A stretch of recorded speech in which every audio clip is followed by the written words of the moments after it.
Good evening friends, তোমরা কেমন আছো? আশা করি ভালো আছো। আমিও ভালো আছি। ভিডিওটা পুরো দেখো, স্কিপ করো না। কালী পুজোর রাতে দেখো আমরা ঠাকুর দেখতে বেরিয়েছি। তো এখানটা না আমাদের লোকালি হয়েছে, বেশি দূরে না, খুব সুন্দর করে। এখানে কিছু স্ট্যাচু করে, দেখো মডেল, জীবন্ত আর কি মডেলের স্ট্যাচু, খুব ভালো লাগে দেখতে এগুলো। প্রত্যেক বছরই খুব সুন্দর করে সাজায়।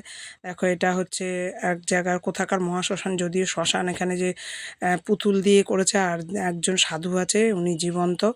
তো প্যান্ডেলটা করেছে কিসের ওপরে, ওই তোমার গামছা, কুলো, আর মনে হয় হাত পাখা ছিল, হ্যাঁ, এগুলো দিয়ে করেছে পুরোটা। দেখো দেখো গামছা দেখেছো, আর কুলো, কি সুন্দর না?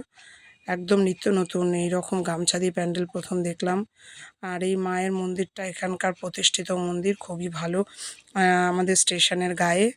তো প্যান্ডেলটা মানে ঠাকুর দেখতে আমরা 4 জন বেরিয়েছিলাম। আর এই দেখো, এগুলো কিন্তু জীবন্ত, বুঝলে, মাটির না, কিন্তু কেউ ভুল করো না। তো আমি একদম সামনে গিয়ে ক্যামেরাটা করেছিলাম। আর এখানে একটু ফাংশান হচ্ছিলো, প্রত্যেক বছরই হয় এই ফাংশানটা। একজন দাদা স্টেজে গান করছিলেন, খুব সুন্দর গান, তার গান শুনতে দাঁড়িয়ে পড়লাম আমরা। তো গান শুনে তারপর রওনা দেব।